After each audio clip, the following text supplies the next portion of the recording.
Now, you know who Bill Walton is, right? Me? Yeah, you've heard of him? The author, right? Yes. Yeah. He's the toy guy. The toy author. He writes books about making toys. How great is that? Enjoying the world around us. In a world of Legos, you can build your own world. You can build your own world. I build it in my mind. One of the things that's really funny to me that Bill will do is he will, I don't know if it's not turning a phrase, but he'll flip a phrase on itself when he emails me or texts me. He's like, in your mind, it's one way, but in life, it's as I see it. Like, it's always Which is the way of saying perception is reality, but it's Bill Walton's way of saying something we're very familiar with, so it sounds new. It's incredible. It's amazing. This is maybe the most I've been excited for a podcast, and since we don't have Scott yet, he should be in any Extra happy. No, you're not held back from the constraints of hosting a show. You can play. The guest is the host. Here he is, ready for action. Is that what they say on Family Feud? Ready for the Walton family, ready for action. Bill Walton as host of the Family Feud. And they never get to answer? No, ever. Top 100 or 100 people surveyed, top 5 answers on the board. Name a household appliance, which is a fascinating idea because what is an appliance? What are the constraints of appliances? It could be anything. Is a pen an appliance? It is when used. It's applying pen to paper. Appliance. But what if everybody who was surveyed was in the Walton family? So it's Bill Walton Family Feud, 100 people surveyed, top 150,000 answers on the board. Survey says we're out of time. We surveyed Luke 100 times.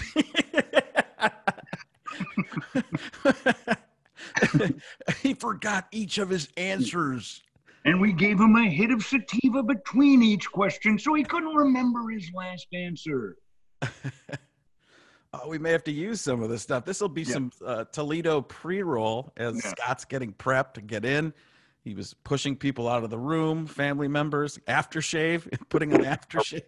Oh, is that because that's what Walton was doing last time I talked to him on Stu Gotz's podcast? Every time he'd get ready, you'd say something and he would mime it. So I would say something about gotta wash your hands. He'd be like, oh, here we go, doing full mime work like Comedy Sports, prepping for a scene at Second City. Here we go. I was lathering in patchouli oil, getting ready for the event. I consider this an event, right? This is an event.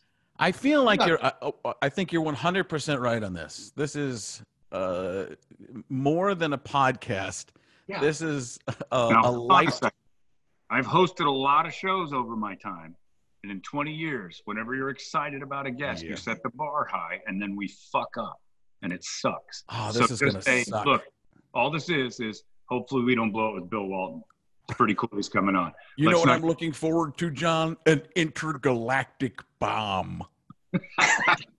I've never want him to finally go, this might be the single worst podcast I've ever been on.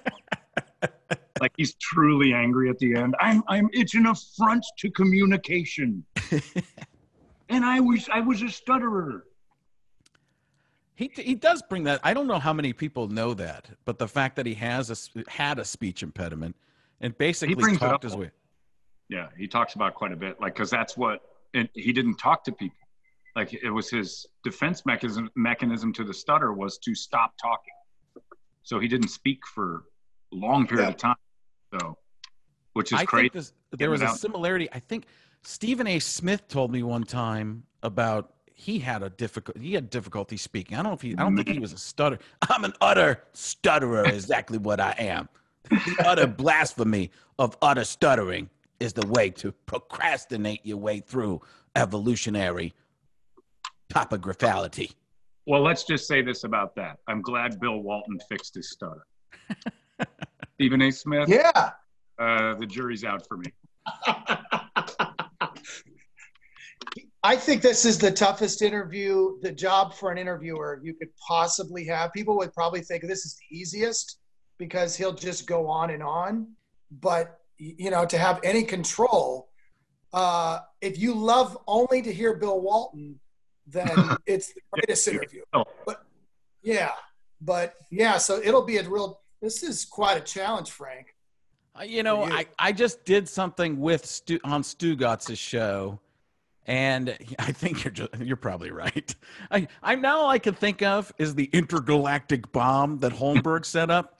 I did not. You said it. I just said don't set the bar too high. Every time, like Dennis Miller was such a great thing because we're like, God, I hope he's great. I hope he's as great as he is, but we didn't say this will be unbelievable. We didn't Walton.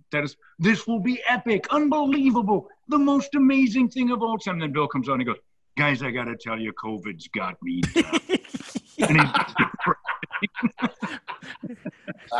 You wouldn't believe what else happened. I tripped over a border collie on my way to the interview, tumbling, rumbling, bumbling, stumbling, not unlike what the great Chris Berman would have said as someone was charging down the gridiron and ready for action, not unlike a double, not unlike in the sentence, how could it be? How could it not be? How shall it remember itself? He does this thing sometimes where he doesn't. It just happened to me there where he doesn't know what he was saying, so he stops and then he creates something new, and somehow it gets glued together and works. We'll call it a Walton conversational fork in the road because he gets to that point. Now I have to make word decisions, so I'll just slow down until I choose the proper path. I feel like that conversational yield sign, and I go over to Scott as he gets saddened by the fact that I overtalked him right there. As sad as I am. Full deflation. You went full deflation, Scott. This is what you did. I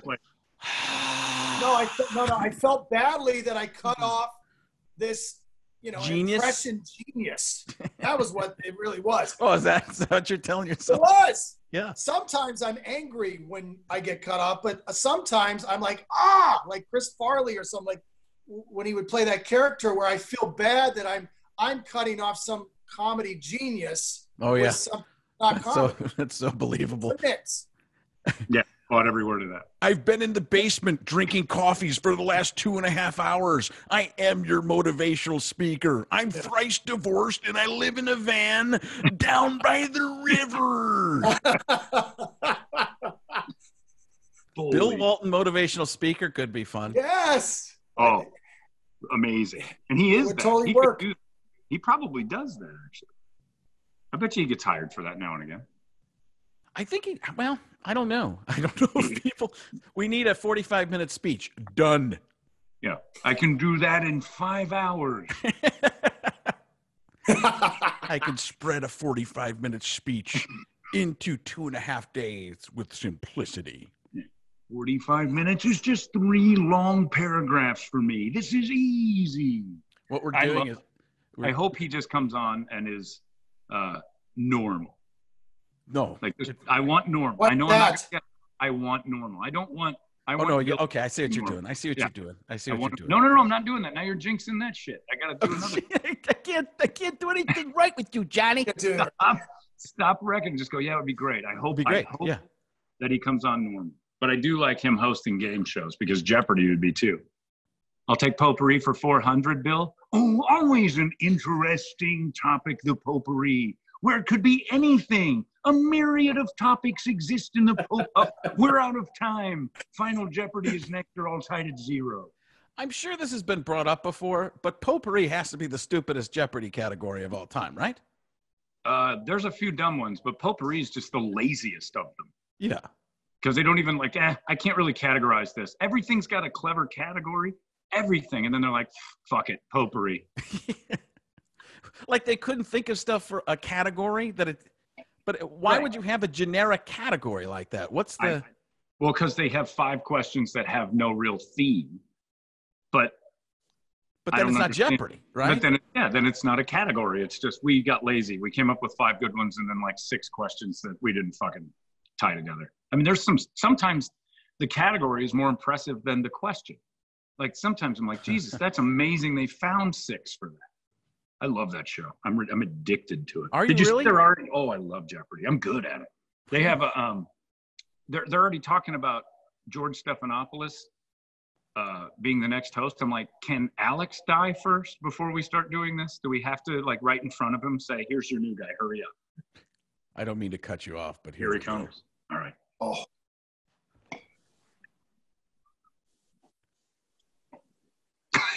Yeah. It's always ready for action. It's always. The weird thing is, that's not the background. No, yeah. No audio yet. Ah, there it is.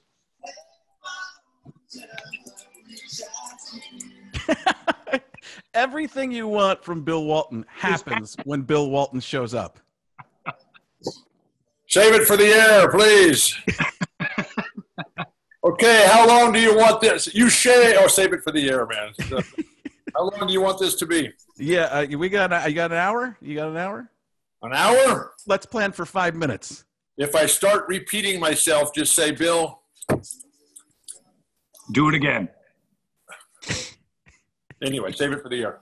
Are you guys ready? We're going. We're making it happen. Hold on a second. I gotta. Are you guys ready? Hold on a second.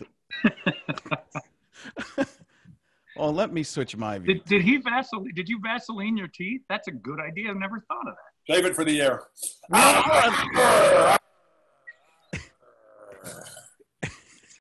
Did you just this primal scream therapy? I mean, what's going on here? I love this. Roll the tape. Here we go. We've been rolling. How many times do I have to tell you we are rolling? We're going. It's happening. The show, you are the This is one of the funniest things when I went to do the game with Bill Walton at Arizona State. Not that story again, please. No. Just the beginning. The category, not the category. You shaved. I can't believe this. No, they didn't call it a game. They called it a show. Right, it's a show. And the countdown has begun. The pressure is on. Now, please bear in mind that I'm not very smart. I don't know anything. I don't think quickly at all. And I have no memory. Plus, I'm a stutterer. Other than that, everything is fine. I just got off the peace train, and I'm trying to find my way home.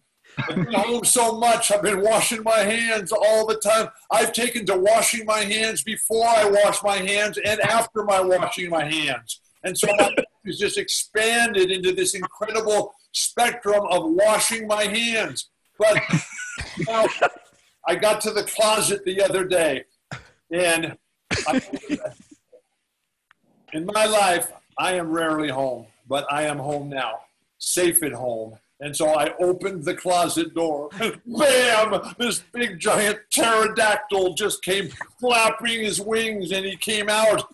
And while I had been learning to fly all week long, I grabbed onto the back of his spine, the back of his shoulders and his wings, and we took off, and we soared. We caught an updraft that was coming up off the mesa and soared over Balboa Park. And it was so beautiful. And we went by the California Tower and the Spreckles Theater and old Muni Gym where I learned how to play basketball. And I kind of leaned to my right, and we went down all the way down to the bay. We swooped down. He picked up in his big mouth, bam, pelican style, a huge bait ball of mackerel and sardines and tortellini, whatever else he could find in there. And then we took off the other side. We went out to Point Loma. We paid a visit to Juan Vázquez Cabrillo and the Spanish galleons that were just coming in. They were coming up the west coast of the Western Hemisphere, and they saw Otay Mountain. They saw Mount San Miguel, and they said, this is the place. They pulled in at Spanish Landing. They were from Spain, so that made sense to me there. And then they built a lighthouse, and from there, everything has just exploded. And then I sort of realized that the pterodactyl was getting tired. And he had his lunch, he wanted to take a nap, but I kept kneeing him right in the kidney there in the back. And so I steered him up, and we went Ocean Beach, Sunset Cliffs, Mission Beach, Pacific Beach, La Jolla, Del Mar, Torrey Pines. It was absolutely spectacular, fantastic. Empty the thesaurus, please. Thesaurus. I told you I was a stutterer. And so all of a sudden, now we head inland, and we head up Carmel Valley, and we go to the inland mountains, and we just kept going and going and going. And we finally got to the top of Mount Laguna. And when we got to the top of Mount Laguna, we could see everything and beyond. I look back. Wow, we came that far. I look forward. We still have more to go. Let's get going. And so I went back and I checked the schedule of the next departure of the peace train. And I figured that if I got on the phone with somebody named Walt Bilton, I would be able to find my way home and be able to continue a conversation with myself that I've been having for all these years now. I love the pterodactyl, and all I thought was, life finds a way. Here we go. This is it. Unbelievable. But Bill, you might have triple washed your hands, but today we have triple Walton, because upstairs, over to the side, is none other than Bill Wall Ton. Here he goes. Bring it to him. Triple Bill. Now, there is a stutterer perfect. Right there. Bill, Wall, Ton. I got that. I can get through that. Yeah. This is exactly what we've been talking about the entire time as I regale you in speech over my Walton Disney over California flight continues up to the north as we land safely and meet Walt Bilton. And when we got home at the end of the trip, one of the things that I love tripping. So one of the things that I do when I get home from tripping is I always try to get in the water and cool off in the cold pool, and then get in the jacuzzi.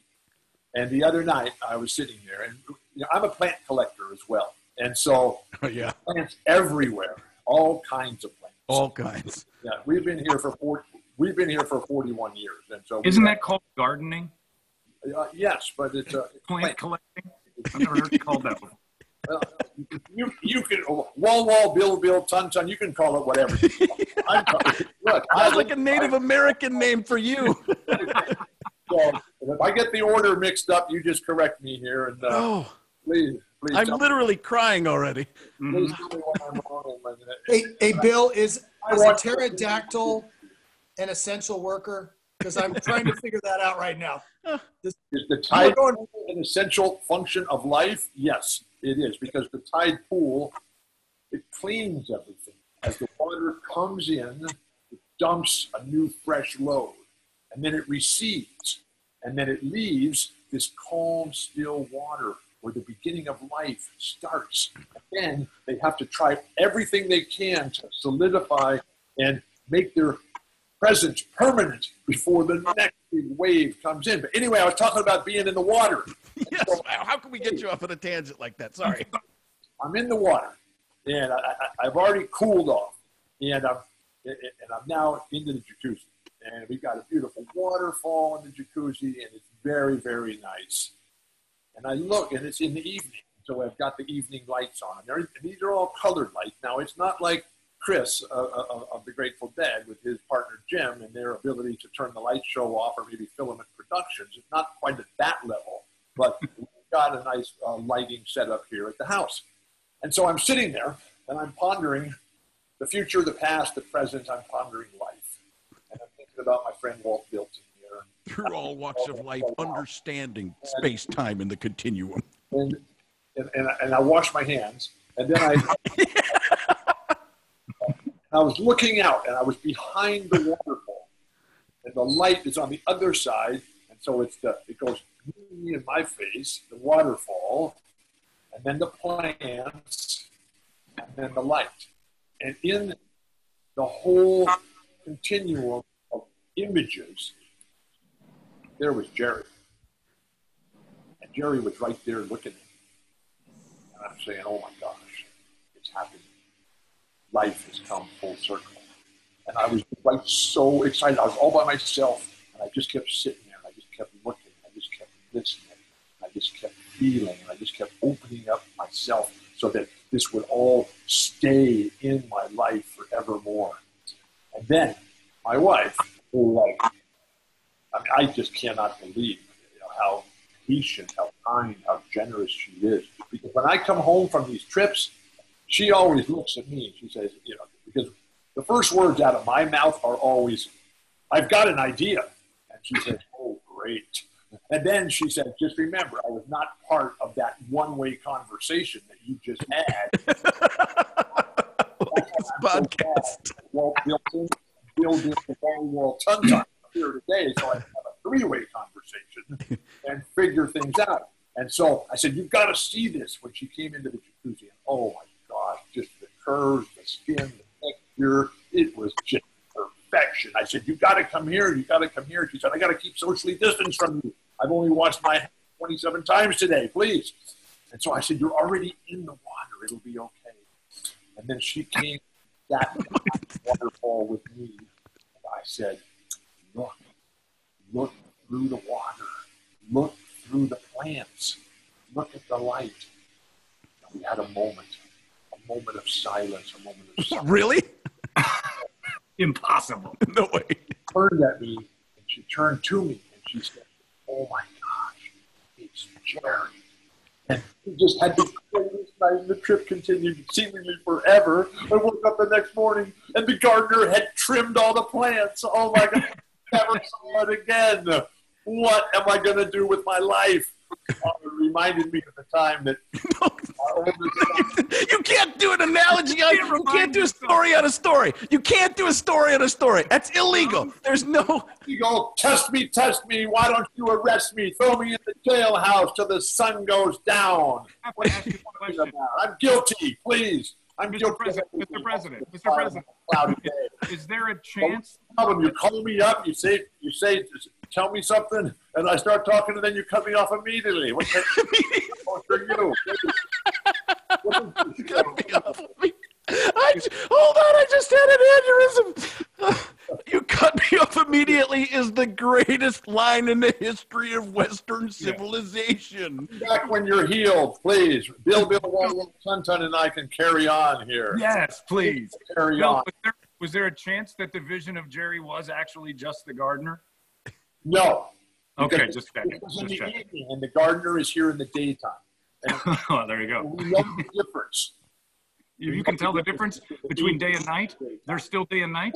In the daytime, the sun comes up, and Right. golden shafts of light just peek over the horizon when they come through. And there's little drops of dew that are hanging on the edge of the ferns and the philodendrons and the cycads and the orchids and the staghorns and the endless array of plants that we have. Now, I used to go around and try to lick those drops and just see what that did to me. Then I did it on a cactus one time, and my tongue got stuck. It got stuck on this cactus, and Lori and Pedro, Sir Pedro, who's been knighted by the Queen, Sir Pedro, they had to come peel me off of this cactus because I had tried to taste the drop. But one day, we have dogs, and we love our dogs. And Lori is the queen of all things dogs. And one day I hope to become Lori's dog. But where now, I told you at the beginning that I have no memory. So what happens is that I thought you memory when you story over. Oh, you've heard this story. You don't want to hear it again? No. Okay. So we got that one. We got it. I want to know what it was like for you. The story. I promise you. I've never told this before. Okay. Then you got to get it out. Please. Frank, Okay. stop interrupting. Yeah, I'm terrible. Yeah, sorry for trying to do a show, guys. I'm carrying this heavy burden, please. Bring it on, big man. The ball is in play, and I'm not sitting around waiting. So, Get a rebound. Beautiful dog, and it was a rescue dog that Lori brought home from the Humane Society one day. And the dog was wonderful and completely changed our lives and did all great things that dogs do. And so, but one day we couldn't find the dog, and so we were really, really worried. And I'm walking all around trying to find the dog. Then the whole place is, it's a fortress here. Thank goodness. And so because the fortress is to keep me in. And so can't find Annie, the dog. And our oldest son, Adam, at the time, had been gone for a couple of years, it seemed like. I don't know, it was quite a while. He had been down in Central and South America playing professional basketball. And we had, this was well before cell phones, well before the internet or anything like that. So we had, You tend to go back in time. We were doing pterodactyls earlier. So. we had completely lost track about him. And we were wondering, like, are we ever going to see our oldest son again? And now he's gone. And so I'm walking around, I'm looking in all the corners. And I go to the back gate, back by the woodpile and back by Pedro's office. And I get to the back gate, and Annie is just sitting there at the back gate, looking out through the gate down this long street that leads into Balboa Park.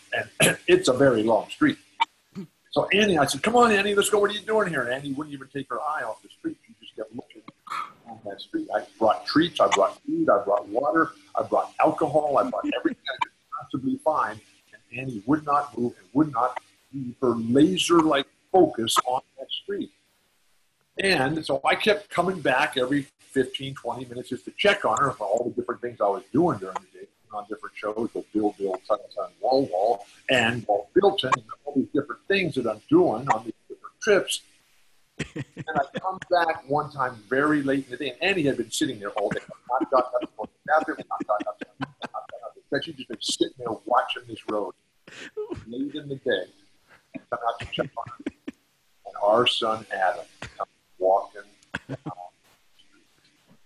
the street. Got to the Mexican border there. He had crossed the border back in. He had either walked or hitchhiked or got a ride on his own pterodactyl. I can't figure that part out. Got to the end of the street, and he came walking in. And when I saw Adam, and he stood up. Right now, we are rejoining Bill Walton on the planet Earth. So happy. They lived happily ever after. The dogs, they know everything. I don't know anything. Are we in commercial break yet? Bill still believes Bears are growling. The pterodactyls are flying. The peace train is back to the pterodactyls now. I found my way home. Here we go, Jim. Gary is in the jacuzzi. Was that the end? I'm not sure what just happened. At Winterland? No. Night on New Year's Eve. By the way, Bill, I just got a text from Dave Pasch, and he said, see what I'm fucking talking about? Keep bringing up these strange names and people to the show. Please, I'm trying to keep things together here. You're right. You're trying to keep her. What was it like for you? Is this like, would you write an essay like this in grade school and middle school? Don't be afraid. Oh, no, I have written essays like this before. Yeah. Yeah, They're not done yet. You're still writing it, I think, probably. Your fourth grade teacher's waiting. I write a lot. And, by any chance, are you doing? I read a lot. And one of the things that I've been doing, because I'm home all the time washing my hands, that I have this situation where in the 18 years between the first ankle fusion, which was March 15th, 1990, not that I remember the date, and February 24th, 2008, in those 18 years, I started studying and learning classical piano. I had a teacher, and pianos and everything, and I loved it. I have no skill, I have no talent, but now, and then my spine failed. I spent the next 4.5 years unable to do anything on the ground, in the hospital, operations, just the worst of the worst. And I had to stop playing because I couldn't move, I couldn't think, I couldn't breathe, I couldn't eat, I couldn't dream, I couldn't talk, I couldn't do anything. I couldn't even mention Walt Bilton or Bill Wall Tunton. And so I think about being on their show. For a guy with no memory, you have incredible callbacks. What's the name of this show anyway? Is there a name, or is it just? I think it's the now Bill called Walton show. The Bill Walton run-on sentence. And so I had to stop playing, and I didn't play again. I got better. Unfortunately, I'm all better now. My spine feels fantastic. But I just, when you're playing catch-up, and that's catch-up spelled with a C, that you get to the point where you're so always out of time. And so as I think about time, and I think about how time is a continuum, that and between 2 points, there's always room for one more point. And so I'm always trying to put more things in between the 2 points on the continuum of time of my life. And so I've been able to sit down at the piano just a little bit of late and get back to Mozart and Beethoven, Chopin, and Bach, and Brahms, and Schubert, and Mendelssohn. You can play all these full chords and everything? You play the full sheet music? You can play that, all that stuff? I can't do anything. Wait a second. Are you just making all this up? Is this like the pterodactyl story? I didn't say I played. I said I studied. I studied. I understand. I see the notes. I feel them in my spine now. Imagine how good I could be. Good boy does fine. Here we go. Chord progressions, yes. Good boys do fine always. That's the left hand, the bass clef versus the treble clef. My favorite thing about Bill is he never cares if you talk or not. He just keeps going. And I love to travel to the Orient by chopsticks. It takes me just a few seconds and I'm transversed into a new place of architecture and dreaming. The other day we were out on our bikes, right? One of the things we're allowed to do is be out on our bikes. Yeah, but and you like to bicycling is the thing you can do, right? Right. I can't walk, I can't think, can't talk. You can talk. You got it. You can talk. I have no memory, but I can ride my bike. But this was before COVID-19 changed everything, and this was when on a Labor Day celebration, a few of us we went out on a bike ride, and the whole plan was we were going to start early, ride all day, and then we were going to come home, take a swim, take a jacuzzi, look for Jerry, and then we were going to. And all the wives who don't ride their bikes, the wives were going to come over and we were going to have a nice Labor Day dinner, with family and friends. And so we start early, and it's one of those super hot days that San Diego rarely has. But we have them occasionally, particularly in the summer, where humidity comes up, and it's just, oh my gosh, it's just, man, there's a pterodactyl coming by right here, please. Oh my goodness gracious. What's that? Where is air traffic control, please? Where is it? Oh my goodness, I'm letting these jets fly through, dropping. Now you know how we feel with this podcast. Oh my gosh. And so it's Labor Day weekend, and we know we can't go to the beach because there will be 7.5 billion people on the beach, and it just won't be fun because it'll be too crowded. But let's go inland. Let's go up to the mountains and ride the mountains. And so everybody goes, yeah, that'll be great. But, it's 100 degrees and it's 92% humidity. Let's go give it a try anyway. We'll see how it is. We love trips like this. And so we start riding, and it's beautiful, although it's getting hotter and hotter. We're going uphill all the time. And I love riding my bike uphill. And the other guys, we stopped and took a break one time. And one of the guys looked a lot like you, Walt Milton there, a little short, round-faced, white-skinned guy. And he's a tremendous bike rider and in phenomenal physical condition. I'm not sure if that quite describes you, Walt. It is me. No, you're Bill, Wall, Tun, and the other guy. Oh, I'm sorry. What's the other one? Show me the little round-faced guy. Where's the little round-faced guy? Right here, enjoying. I have one question before you go on. Are you doing another podcast at the same time as this? Yes. Okay, that makes a lot of sense then. I'm doing a podcast for the Air Traffic Control Union. Oh, man. And you can try to figure out how we can keep the quiet, because I have grown in the course of my life, Walt. I have grown to really dislike loud motors. Now, whether they're cars that don't have mufflers on them, or whether they're motorcycles where the guy is just going crazy, whether it's leaf blowers, whether it's all these incredibly useless machines that all they do is make noise and ruin the peace and quiet. But I have to confess, one time. Please do. One time. Father Walt Milton, please. I have a confession to make. Okay. One time I was guilty of making a noise with a loud motor. And it was yet at another Grateful Dead concert. And it was in the period that we have come to know as Drums in Space, where they play a lot of drums and they take off through outer space on their pterodactyls, on our pterodactyls.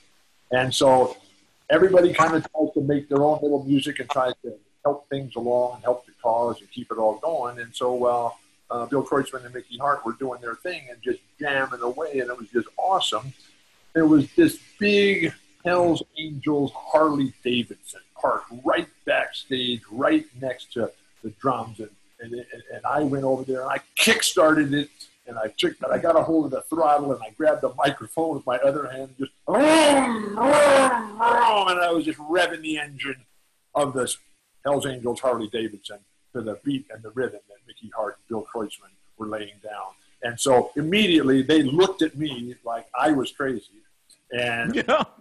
I can't believe that they would ever think that. And they immediately looked over at the Hells Angels and they said, "Get that guy out of here with that loud noise. He is ruining the show."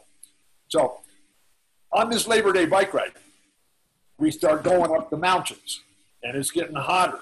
And the little short guy who looks a little bit like Walt Bilton there, a great bike rider, we got tired. We stopped for a rest, and it was so hot, he just laid down on the asphalt, and because it was really getting hot. It was not an easy and comfortable ride. And so we kept going, though, and as we kept going up and up and up, we kept looking at them, these big thunderheads. They kept building up, and just the sky was getting dark, and it was starting to rumble in the background. If the thunder don't get you, then the lightning will. And we just thought, well, we're riding our bikes. Let's go. What could it be? What could possibly go wrong? So we keep going up. I can tell you. And all of a sudden, man, we are the storm. We are in the middle of this incredibly violent thunderstorm, right? In the middle of nowhere with this oak forest and big granite boulders and poison oak everywhere, ground cover ferns. And it was so beautiful, except for this phenomenally violent thunderstorm. And we were in the middle of nowhere, right, with nothing. There's no houses. There's no shelter. There's no 7-Eleven. There's nothing out there. And so we quickly, we figure out what we're going to do. There's a big giant oak tree over there. Let's go stand underneath that for shelter. And so we end up over there. We're on this incredibly steep incline facing downhill. And with my fused ankles, man, I cannot stand on the incline. So I'm trying to figure out the other guys, and the rain is coming down, and there's lightning everywhere, and we're worried that the lightning bolt is going to hit the tree and make it explode, and we're all just going to evaporate and everything. And they're looking up at the river. The rivers are starting to form. I mean, we live in the desert here. It's raining so much that there's a pterodactyl just flew by here. Nothing flew by you, Bill. The rivers. Nothing. Most of this story is flown by me, I gotta say. So we were worried, how are we ever going to survive? And these guys are We're looking. thinking the same thing, Bill. I was sort of the ringleader of this expedition, right? I was like the Juan Vasquez Cabrillo. I was like Balboa. I was like Cortola.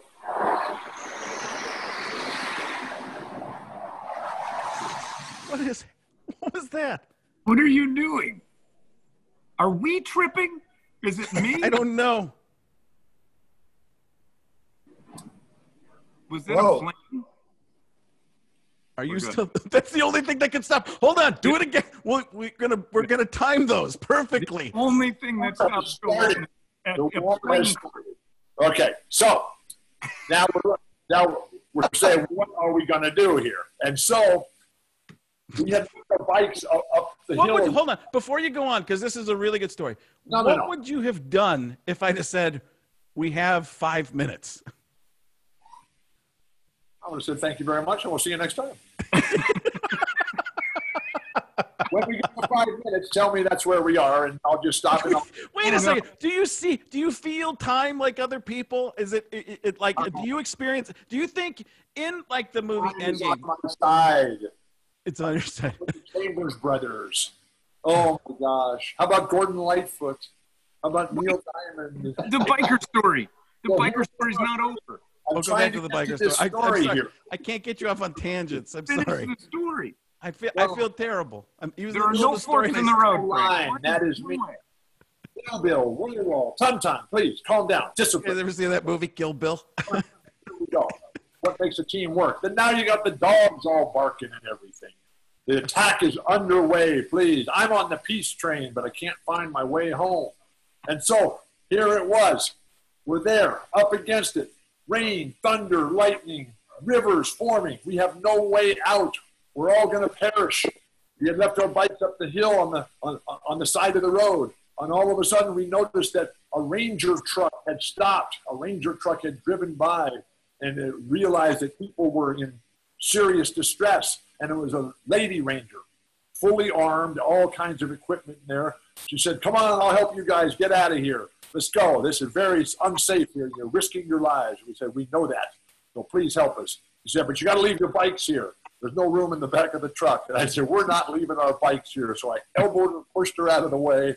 Then I opened up the back of her camper thing on the back of her truck, shell, and we stuffed all the bikes in as fast as we could, but we didn't have enough room for all the bikes. And then in just the next moment, Smokey the Bear arrived. Smokey the Bear. On a pterodactyl. Smokey the Bear on a pterodactyl, two Please. characters. Interrupting. With Jerry Garcia. We were searching for Jerry. A lot of people don't know this, but Smokey the Bear, huge deadhead.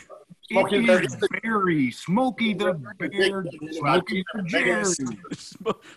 There's a reason they call him Smokey. Barry Garcia. He had no camper shell. He had no equipment. He had just been up on top of the mountain where we were trying to get ourselves, and he had been putting on a show, an educational show, Smokey the Bear was, for the children. And the show was over, and he was driving back down the mountain, and he saw this big, huge storm, and so he got off the main road, and he wanted to go experience the storm and make sure that everything was fine. And that's when he saw us. So Smokey the Bear came to the rescue. So between the ranger, fully armed in her truck, and Smokey the Bear with his wide open pickup truck, they were able to get all the bikes and all the people in the back, drive us down to the mountain where it stopped raining, and in 5 minutes it was perfect again. And we got on our bikes and we kept riding, and we rode the rest of the day, and we all ended up at our house for dinner. And the wives were asking, "So how did the ride go? Was it fun?" And we told them about Kevin lying down on the asphalt because it was so hot. We told them about riding up the mountain, and then the thunderstorm, and then the rain, and then the rivulets, and then the rangers, and then Smokey the Bear. Now, they believed all of it until we got to Smokey the Bear.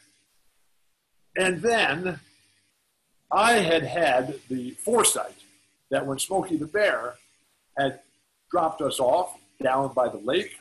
So we You killed the bear and brought it back for the barbecue. No.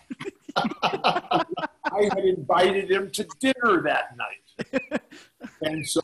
Fresh roasted, what we're having? Roasted pterodactyl. No, man. Delicious California brown. Bear meat. So anyway, the ladies, they were convinced that we had concocted this story and went off and went to Las Vegas or something like that. I don't know what they were thinking. Believe me. So there we are having dinner, and the wives are looking at each other saying, there's no way this happened. And then on cue, Smokey the Bear walks in the front door of the house in his full uniform. And the ladies, their jaws just dropped. It was absolutely incredible. Speaking of jaw-dropping moments, Desert Trip. Were you guys over there at Coachella at Desert Trip? What a remarkable celebration. You know what you are? You know what you are, Bill?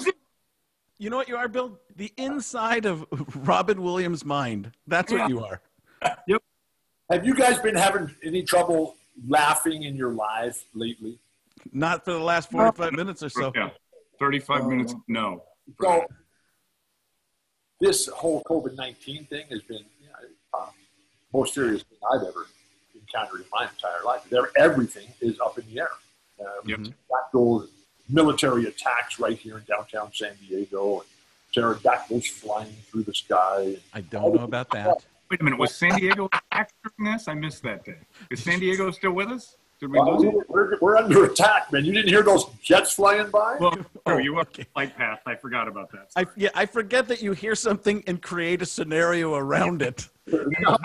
And make it and believe it's actually happened for everybody else as well. That's why I bought I get the 5 end of the emails a day.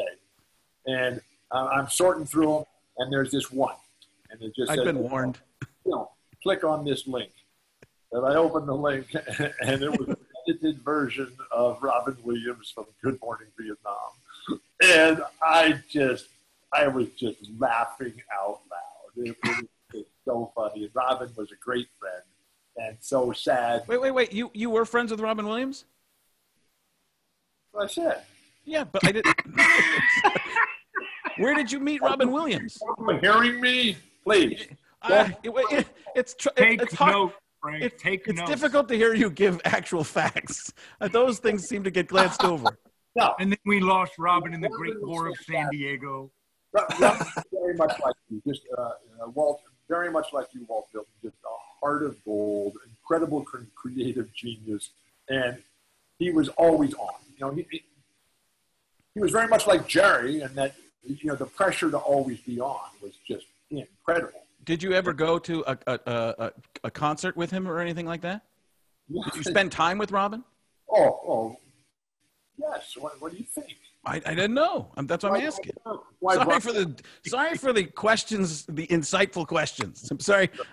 Just, you know what? Do whatever you want. I'll think the questions and not share them with you. Whenever you have the question to me of, did you ever? The answer is yes. Yeah, even if it didn't happen. I'm starting to feel that. So when Bill Graham died. So Robin was fantastic in all his charitable efforts and contributions. Just like you, Walt Hilton.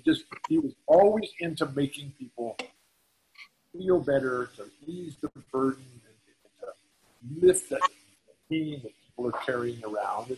And that was the case with the Challenged Athletes Foundation and all the people who have lost their arms and their legs and are paralyzed and their lives are seemingly over. And then Robin will come in and say, "Hey, let's go ride on bikes, let's go swim, let's go and run, let's go whatever." And the guy said, "Well, I don't have any legs, Robin. How can I do any of that?" "Well, we'll figure that out along the way." And they did. And so Robin's ability to create a world of joy in his mind that he was able to share is what Bill do for me on a constant basis. The same thing you've done for Chase Boyd, the same thing you've done for countless people and countless challenges around the world. And so, for people who don't, I'm sorry to interrupt you. Don't interrupt. I'm tired of you interrupting me. Come on. No, I want people to know who Chase Boyd was. Interrupt me. Why don't you just interrupt me when I'm not on the show? Okay, it's starting to feel like the way. Interrupt me when I'm not there. That's much better for me. And so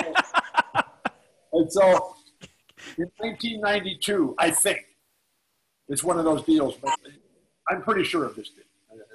92, that Bill Graham died. He died in a helicopter crash. And it was just like, oh my gosh, because Bill was the guy that created the whole business side of the deal.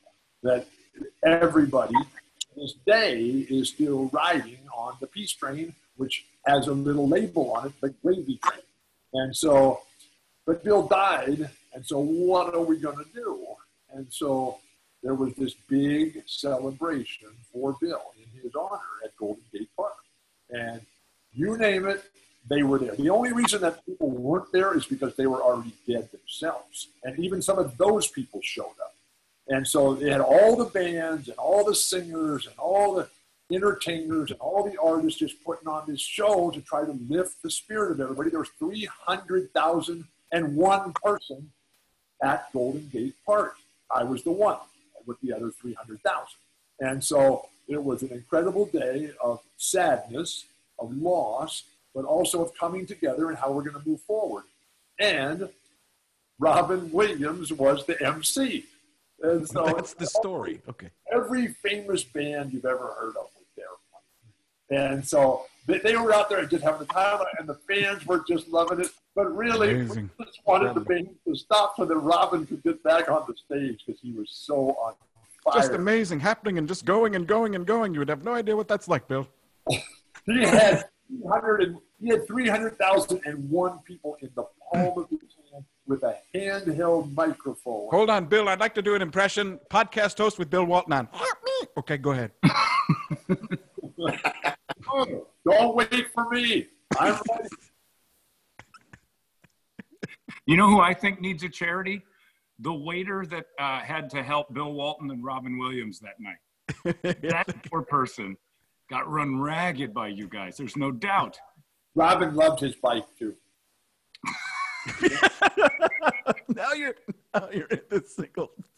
So we never got to Desert Trip, and we never got to. Can we come back to that after a little bit? I do have some actual questions I wanted to ask you, but no, you know what? Go do whatever you want. Just no,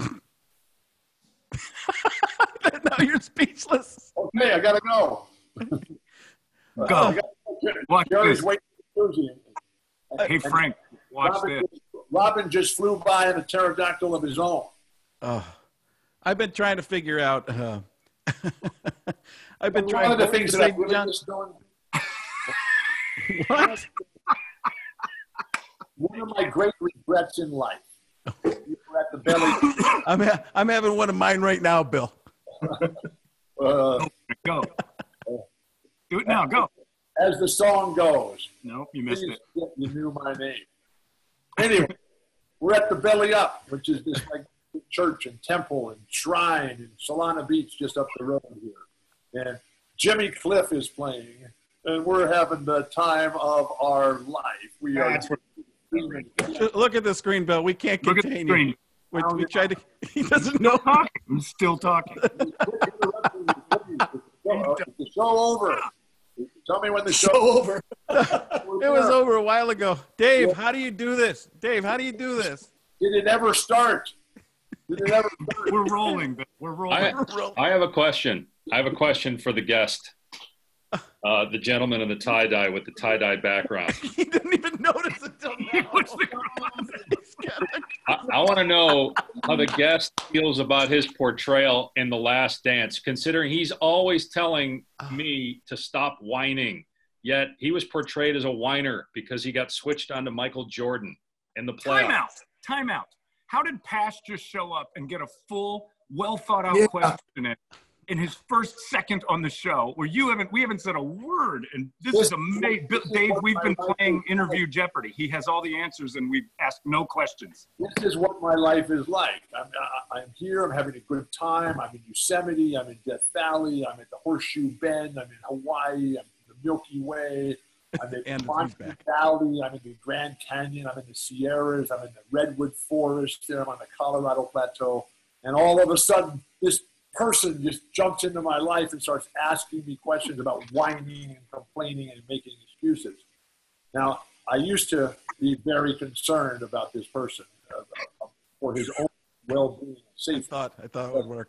Because here's a guy who comes and says these absolutely ludicrous and ridiculous things, and that I cannot even let them go because that makes me an enabler.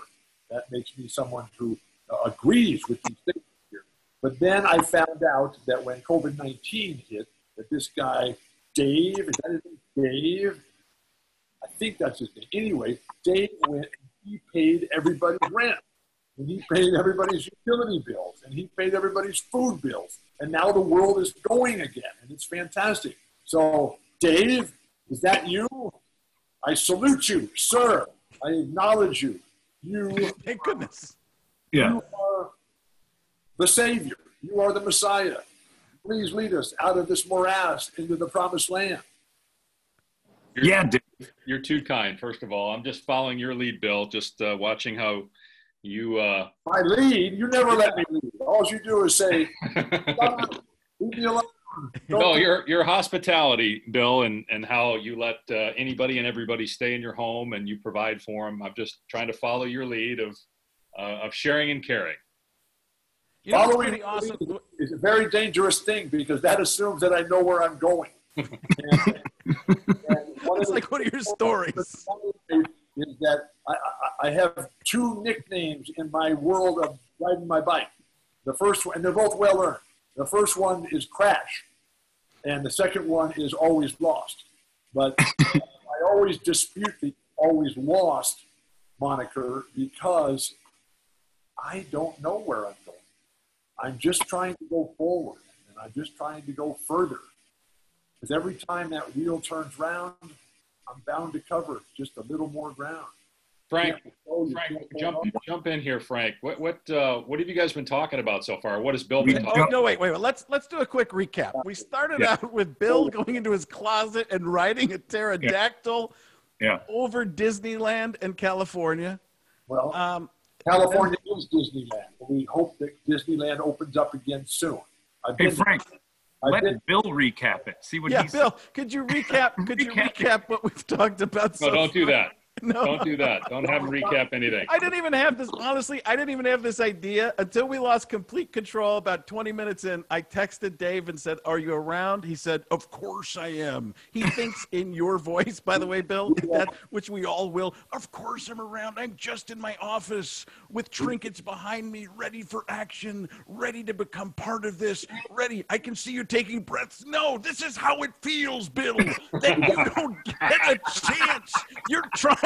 Look at the dumbfounded look on your face, trying to figure out, and I'm ready to tag in Bill Walton. And now the problem is that you've been double teamed, my friend. There's a second voice of you, and I won't let you talk either. It's an unbelievable attack of when did Bill all of a sudden become Irish, Holmberg? Wait a second. We are in Dave Pasch hell right now. Triple Walton. It's more than stereo. It's stereo. I see this all these people. I had to be yelling at the coaches. Get me some players out here. I'm tired of doing this all by myself. I'm trying to hold off this onslaught here. Holmberg, I like the Irish Bill Walton. Wait a second. How are you hearing Irish? I don't understand what he's saying. What's Irish about? Hold on, guys. He was answering the question. He was answering the question about the Celtics. I want the guy Dave. Name is Dave still there? Yes, answer the question about you and Jordan getting switched on to Jordan and fouling out. I fouled out in the game. Sure. How did you do that? We won the game. We won the game. We had Larry Bird, and they didn't.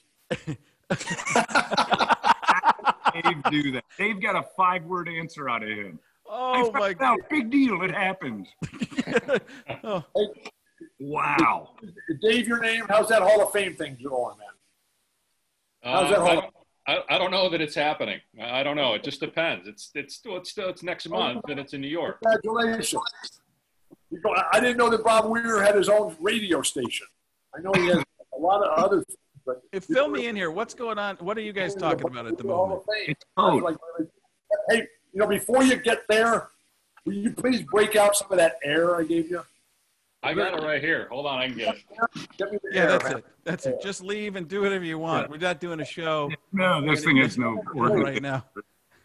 Dave Pasch acts out what happens in Bill Walton's head. He just leaves for a while and comes back with a trinket. So I'm going to say something. Frank, these have been unopened. Hold on a second. Bill just said, "Let me say something." We haven't gotten a word in edgewise. Bottled air from Chula Vista, July 27th. Ico. Is this safe to open, Bill? Well, just open it up and rub it on the screen, and I'll put my tongue up there, and everything will be fine. These have been unopened. Are you sure? 2 hours ago. All right. I'm afraid to do this, Frank. Are you sure you want this done on your Zoom call here? What? I still don't understand what's happening. The crowd will rise as one as Bill Walton finally gives the audience what they wanted, licking the screen. Licking the screen. The next movements of Bill gave me bottled air from every Dead show during the summer 2016 tour. They're numbered. This is number 9. 6,453. This was the 500th anniversary of the Grateful Dead tour in 2016, and so he gave me a bottled air from all of them, and none of them have been opened. I'm afraid. Open it and rub it on the screen like he said. I want to see what he does. It's air. You can't rub air on. He said he can see it. I can. Yes. All right. So it's invisible to everybody, but exactly. Watch out. I can see. Don't waste it all. Don't wait. It's very strong air. The comedic genius of Dave Pasch. Unbelievable slapstick comedy. Team of Walton Pasch. Who cares what the score is? Look at Walton. The screen. I told you. You would lift the screen. Stop that. Things are better now. Oh, thank you. Oh, stop. The pterodactyl has folded its wings for the day. Oh, my goodness. Gosh. I just realized that Dave Pasch has the easiest job in sports because after this 45 minutes, all you have to do is go, ASU 45, Oregon 42. We'll be right. We didn't get to the belly up. I don't know. Nor did we get to Jimmy Buffett. Oh, we went belly up a while ago. You know what? Look at this. Hey, Bill, what we have gotten to. I'm not sure. You're telling us. Hold on a second. Hold on. You're talking. Bill Walton. Just calm down here, please. I'm trying to get a word in edgewise. We're all looking for hope. I've got the path forward. Because remember, with this COVID-19, there's just an incredible level of uncertainty in how we're going to move forward. So the last time I was in this is the 21st time that I've had to start over from absolutely nothing. But the last really big time was that it was in 2009, and I had my spine surgery. I had my spine surgery on February 8th. Not that I remember the date, but it was the toughest thing until now that I'd ever had to go through in my life.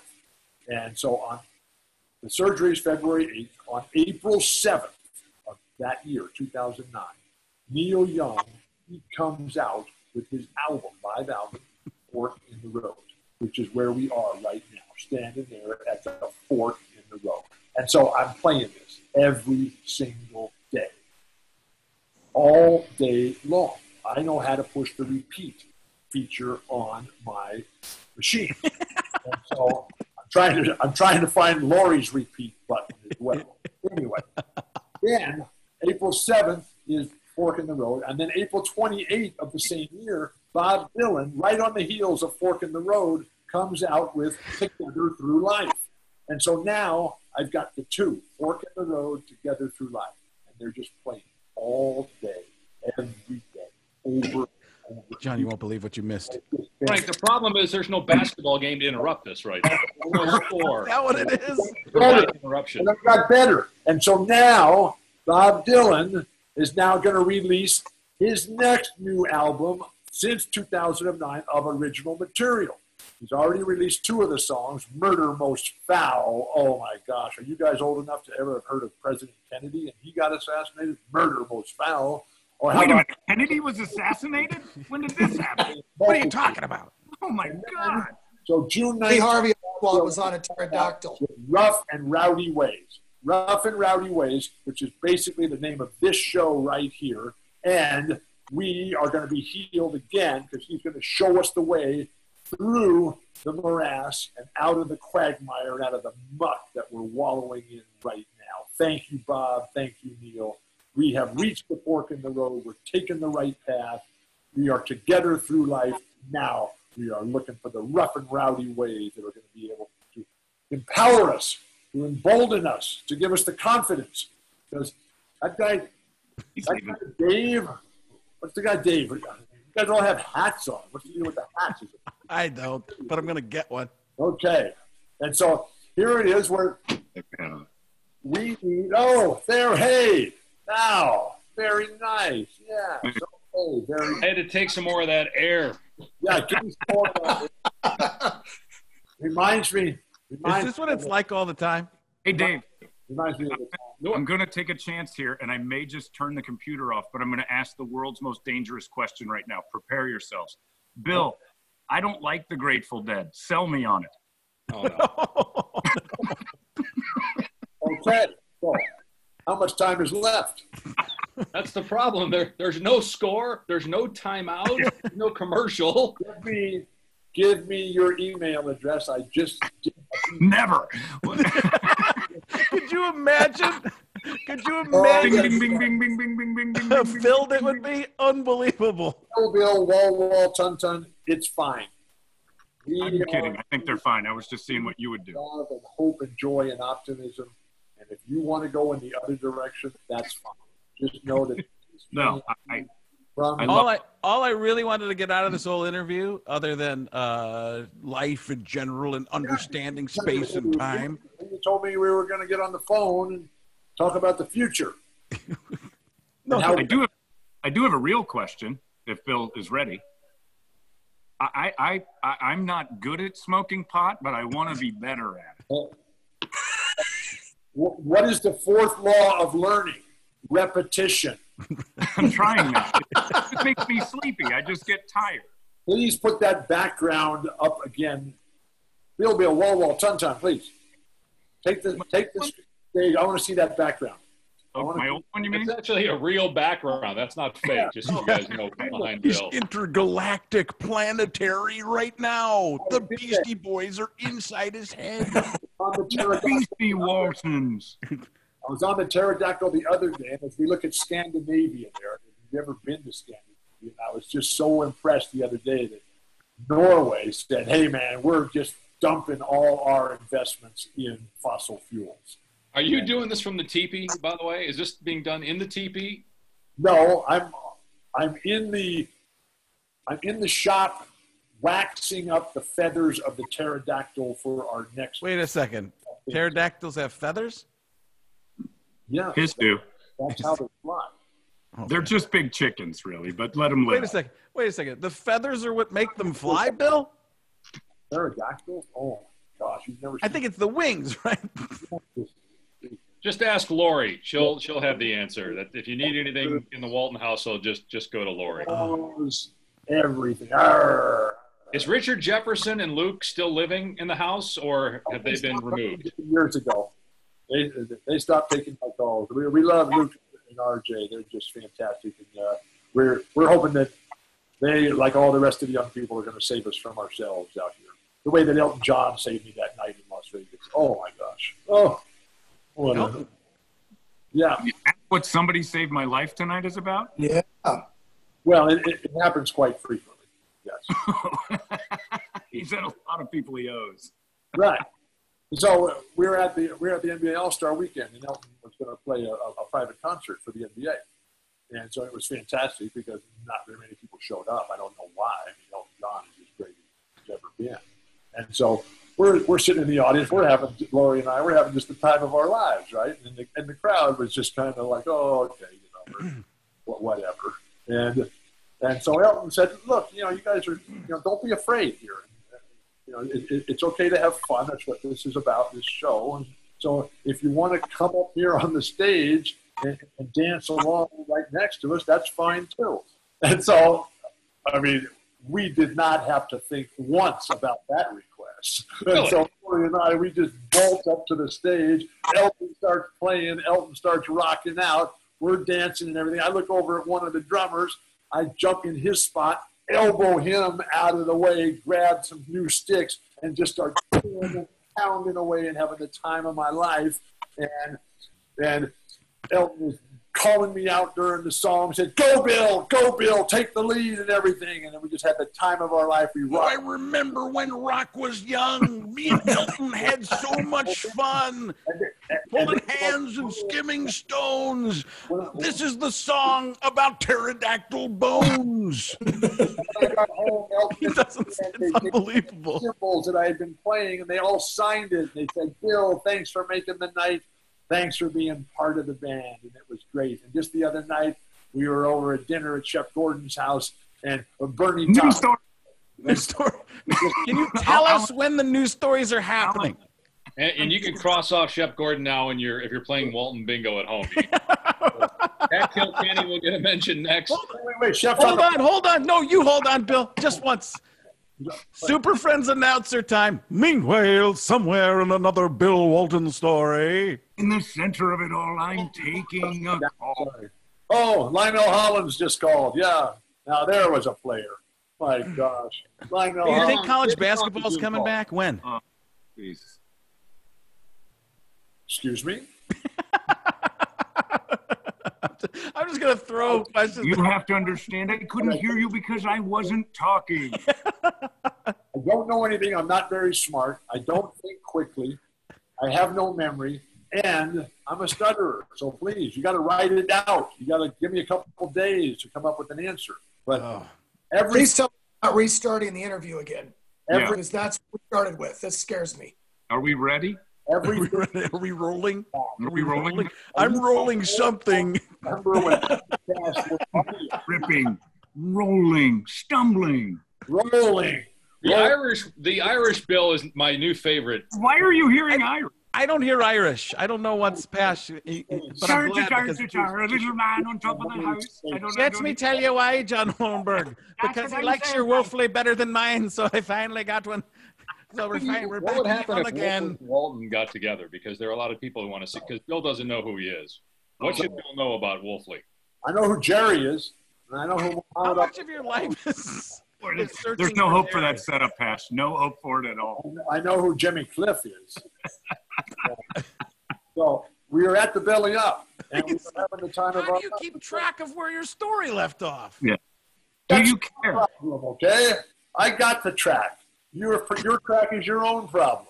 All right, I'm trying to keep things organized here, and you keep inviting all these people into our conversation, please. This is a conversation or a dictatorship here. Oh my gosh! And so the Jimmy Cliff concert is going on. Jimmy crack corn, and I don't care. And the night is still young. Jimmy Dean sausage.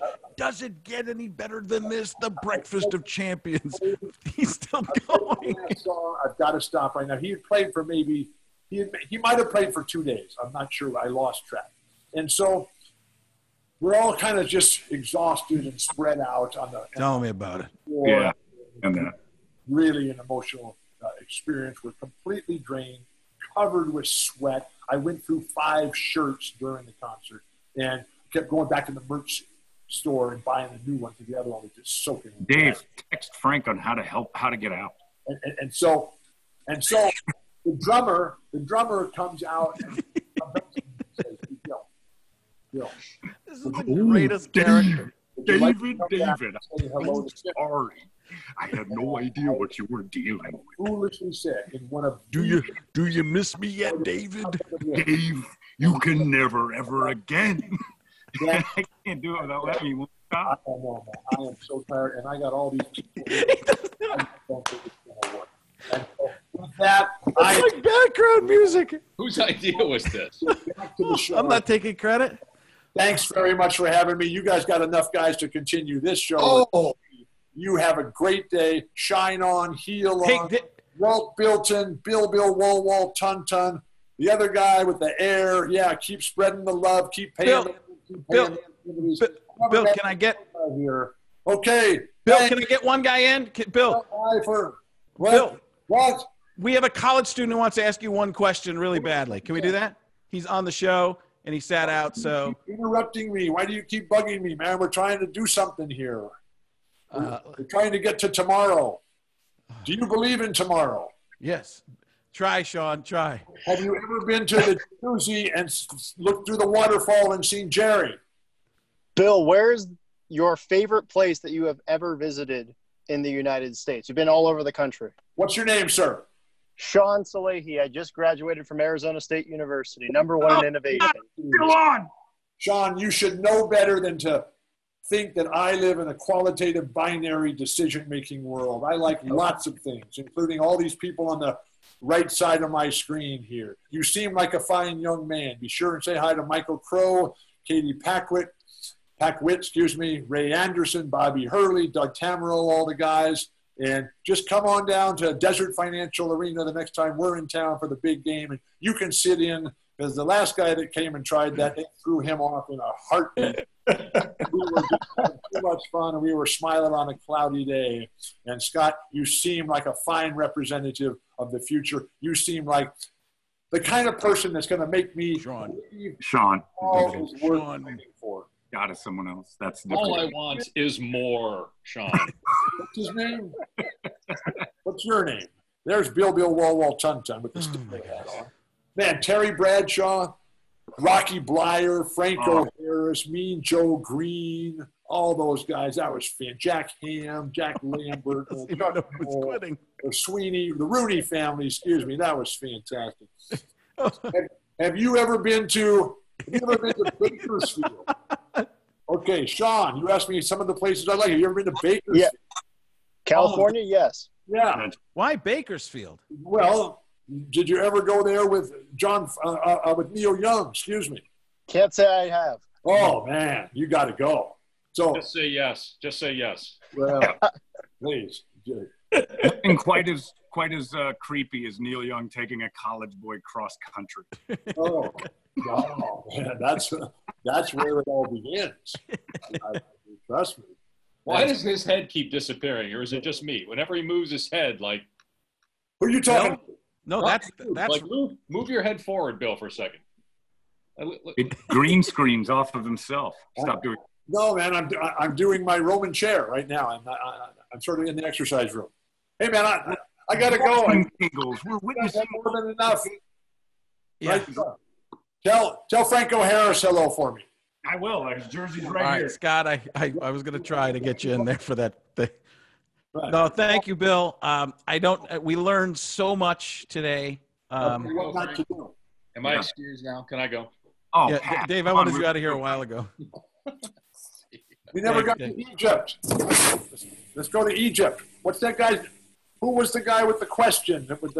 He had headphones on and everything. Or? Shaun, he's there still. What don't Oh, you we're going to Egypt? Shaun, you ever been to Egypt? I have not.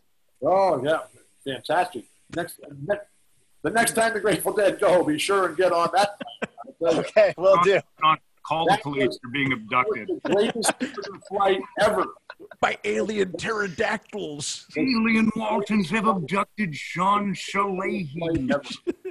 And that's where the Irish comes in. The Irish part, I don't hear, but Pasch does. I have a question for Shaun. Yes. Shaun, are you familiar with electronic music, like your iTunes or Spotify? And Shaun, allow me to answer this question. Well, will you please explain to me how the shuffle works? Because the shuffle always knows what I want and need to hear. And so I know how to make the shuffle happen. It's an entity. And the shuffle, though, there has to be some program, there has to be some person, some spiritual force of nature inside the equipment, just a razor-thin laptop that knows what it is that this poor, helpless, hapless, hopeless, lost sailor trying to become a saint in circumstance needs in his life. And I just cannot figure it out because I turn it off every night. It's a very long question, Bill. But when I turn it back on, and they still know Go up at the about my end. questions now, Holmberg. Shaun, please. Yeah, we're I sorry. would say that it's the pterodactyl. The pterodactyl knows you better than anybody else could. Have you It ever knows had, what you want next. have you ever Shaun, had the answer was I don't know. You encouraged me. Have you You ever had have to. pterodactyl soup? I have not. Okay. I have to go. Here's another story. It's a story about me leaving a place once. The next time we're in Tempe, we're going to meet at the U-Haul drop-off place because Oh, yeah. This This sounds is really abduction. sketchy. This is an abduction. Tempe is the #1 destination for U-Haul drop-offs. That's how happening Tempe is. All right. That's where we'll connect. Are you in a car somewhere? Please. I am driving across the country. I just graduated. Yeah. I am in Grand Junction, Colorado right now. Oh, I've been to Grand Junction. Fantastic, man. Except he played in this like rodeo grounds. And I just peed. at the Colorado Plateau on our bikes and everything, and just the wonders of nature, and it was fantastic. And the Grand Junction is kind of like where the rivers come together. That's why it's called the Grand Junction. And Wow. Yeah. And so we were there with Bob, and the tour was just spectacular. And we ended up playing in a rodeo, and everybody was dancing on the field, and there was just so much dust, man. It was basically like breathing infected air all the time. And that's why I gave that other guy what's the other guy's name? He left, it looks like. The other guy with the bottled air. That's why I gave him the air, because I knew that at some point in his life, he would be in the Dust Bowl of Grand Junction when people were stomping their feet to Bob Dylan's Together Through Life so that they could heal the magic. They could be healed themselves, but we ran out of air. And so Bill, Shaun is in Kansas City now. You're in Kansas City already? No, I'm still in the same parking lot. I've been there. You should have seen the game. We played a group of little people. Never. It was almost like being on Gilligan's Island when they played against the robots. Never before have I seen a group of inathletic players with such abilities. They must have been able to control my mind, not unlike my iPhone. So Shaun, 3 stories from now, you'll be in Baltimore. Shaun, when you figure out the shuffle question for me, just go into the Savoy Grill in Kansas City there, ask for Shorty and say, hey man, Bill told me to come by because he says he's okay, but he's been kind of busy lately talking to these crazy people on this Yes. show. It's Shorty, Little Ask People, for Shorty. Kansas City basketball game. Yes. There we go. wow. There we go. What Hope else? I answered your question, Bill. What's your question? What planet, No, your question. what planet is it? What day is it? I This have is the can't tell double you. helix of questions. It goes on forever. It's in my DNA. Bill, And Bill, John- one ton. Just remember, repetition is the 4th law of learning. When you get the first 3 right, you'll be well on your way. I'm working on it. It just I got to get over the sleepy factor. Okay. Repetition. I'm on it. Repetition. Frank, there you go. It's your in. That was it. Bill Walton. Question number 2. How are you? How you doing? Then he's going, He left. He left. Well, Frank, I've seriously 20 years. I've interviewed people pretty much on a weekly basis, at least 2 a week for 20 years. And I've seen people and I've said how are you? Pablo Francisco's probably like, how's it going, Pablo? And I get an hour out of him. You didn't even say hello. no, you don't have a chance. Started. I've never seen anything like that in my life. Thank and I you still so don't much. know. That was so funny. Now you What? guys know what Scott Long feels like, I guess. Huh? None. The I said, Frank, this is going to be the toughest interview you could possibly. In 300 feet. Turn well, left. Uh-oh. Salehi's- there are he's moments in deep. I'm thinking about just doing fast forwarding through. Yeah. And Nope, he's still going. he's still going. And Could we get Walton in the Zoom calls in the corner where we just go to him every once in a while and we have him continually talking? You know, it's a good idea. We'll do it like he's in a cell. Let's go to the Walton Yeah. cell, see if he's still going. And then we were out and about in Kansas. You know what we need to do, Frank, for this podcast is edit in a few. All right, let's check in with Dottie on 17. She's with Bill Walton, and just have it just be like Jim Nance keeps throwing. I almost did that. I should have texted you during that. But at least you got what you wanted. Him being normal. Normal. Yeah, that's normal, Yeah. Bill. I didn't understand what normal was until just now. I am so happy we didn't. I am so happy we didn't do the whole segment about references because there was just so much to just not understand that he was normally saying. Too. Yeah, I have one. No, that's all. No, we're getting to that right now, Shaun. You don't get out of it. Okay. Where are you going? Are you going to jump off? You gonna Do you think pee? you can fly? I might jump off of something after that interview. I've given him the strength of the eagle, and now he will traverse. The pterodactyl, yes. Unbelievable. And what's What? Pasch I was- hearing? What's Pasch hearing that I'm not hearing? What's Irish? I don't know. No, Should there's I try and get him to come back in and finish up the podcast so we have some actual content? If you want to. Yeah, I'll say. I was hoping there'd be an animation in this, but I don't have the budget or the manpower or the time for all don't of have that. enough Pterodactyl, Bill Walton, and the Grateful Dead. Boom, done. Just a whole bunch of tie dye. But I have to smoke a lot of pot, do some acid, all sorts of shit.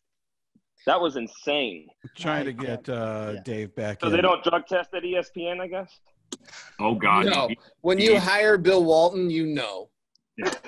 How dare you even Part of the insinuate? deal. I'm so happy he answered John's question authentically. He did? About the weed? He said repetition. I was afraid he was going to dodge around the question. Okay, here's the thing. He always talks in slight code. If you ask him an actual question, he's never going to give you a real soundbite. He's going to say, I'm too old, I'm too dumb, I can't remember anything, and I spell things funny. But this is what I'm... And then it goes off on a tangent. But Salehi did text me half of the way through and was like, this is the funniest thing it's hilarious. Ever been a part of. Oh, Ever been a part of. Insane. First off, thanks, Salehi. Ever been a part of the funniest thing ever? It is. It's honestly, I have not laughed that long. Our 50th show. Yeah. That's fair. Fuck you, Salehi. Wait, hold on a second. Was that a little Irish again, John? Was that Irish? Fuck you, Salehi. I'm fucking trying to take care of your fucking ass. I will. Hey, who's talking? Trying to. Yeah, I was doing the same thing. Oh, that's Paige. He's in the studio. All right. I was just trying to see if we could get Pasch back in to do a little follow-up to see what that was really like. I'm giving him a second or two and see if that actually happens. There was so much going through my head that entire time. Like, he didn't pause. Even if you tried to talk, he did not slow down, get quieter. He just kept going. No, it was the strangest human interaction I've ever encountered. Where did you feel the interaction part? That's what I'm saying. How about human? How about the human part? Where was the human part? Yeah. I mean, there was Cro-Magnon man enjoying himself, making it happen. I text Frank early on in the thing, and I said, I think we're just watching him being interviewed in another podcast, and we're asking questions, but he can't hear us. He's only answering. I actually said that. I actually took your text, and I brought it to life. You may not have heard him, heard me, because Bill kept going. I actually said, Bill, are you actually doing another podcast right now? He kind of gave one of those looks that he gives when you ask an actual question. And he went, what's going on? What is this? Let me finish. I can't remember. I don't know. I can't spell. And sometimes I don't even breathe in between words. But I do. You know what Bill Walton's wife's worst moment in life is? When Bill comes in and goes, we need to talk. Oh, no. My favorite was when he said that I always tell my wife, I have an idea.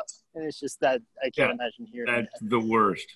Oh my Lord. I think the other I've never felt anything like that in the history of Western civilization. He had no interest in answering any real questions though.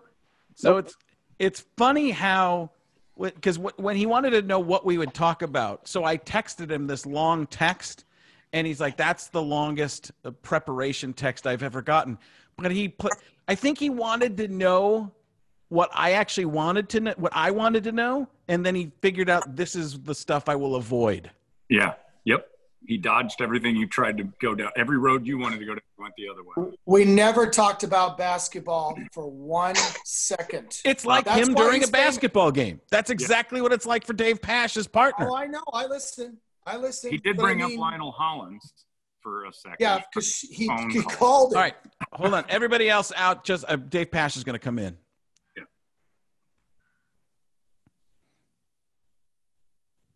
All right, Dave is joining again. Your look is how we all feel right now. You talking to me? Oh my goodness! Listen, there was a duality that was going on. There was the most amazing thing in the world and the end of life as we know it were both happening at the same time. This is Dave Pasch. For everybody that doesn't know, Bill Walton's partner. Don't say that. I thought you were going to be able to come in and corral him a little bit, like a ringmaster, zookeeper, whatever analogy you want to use, but nothing. He didn't. he didn't want to answer any real questions. Not that I almost don't care, because I think it would have.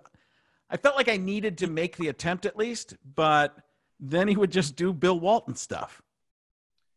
Frank, seriously, with no game, there's no boundaries, so he's going to just go. I mean, that's why the game, at least, like, there's a reason for him to stop, because, like, there's a. What about a podcast? Could a podcast be the reason for him to stop? What about someone else having a second of time? Not a reason to stop? No, those aren't valid reasons for him. I mean, really, a basketball game isn't a valid reason either. It just gives me a reason to jump in and cut him off. Yeah, Dave, I have to ask you this. The first time you're paired with Bill, you meet him. Walk me through this. So the first time I did a game with Bill was in 2006, my first year on the NBA.